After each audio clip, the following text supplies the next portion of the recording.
पढ़ लो।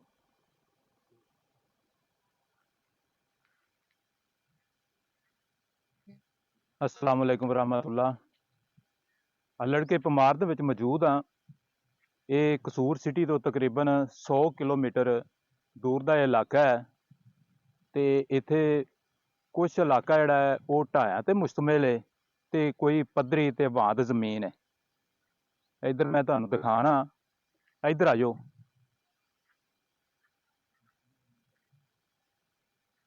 ਇਹ ਦੇਖੋ,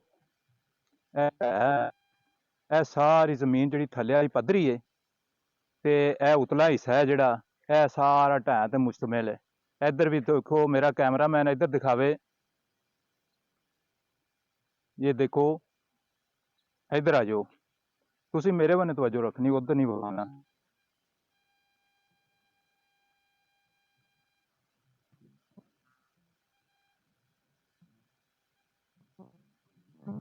ਇਹ ਢਾਏ ਦੇ ਉੱਤੇ ਅਸੀਂ ਮੌਜੂਦ ਹਾਂ ਤੇ ਇੱਥੋਂ ਅਸੀਂ ਥੱਲੇ ਵੀ ਉਤਰ ਸਕਨੇ ਹਾਂ।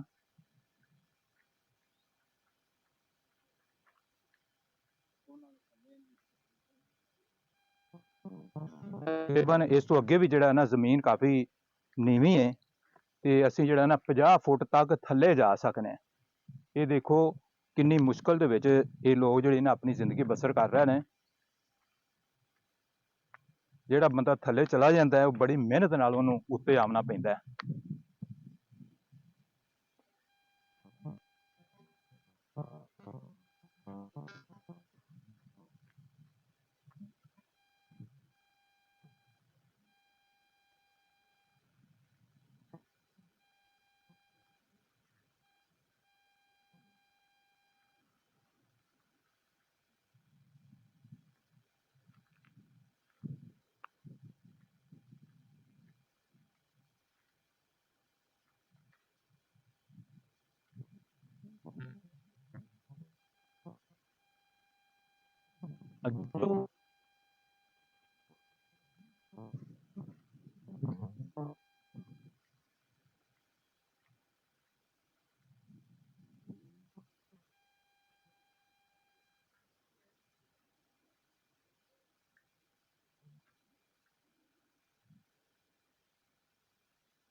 ਇਹ ਦੇਖੋ ਕਿਤਨੀ ਖਤਰਨਾਕ ਤੇ ਮਿਹਨਤਕਸ਼ ਘਾਟੀਆਂ ਨੇ।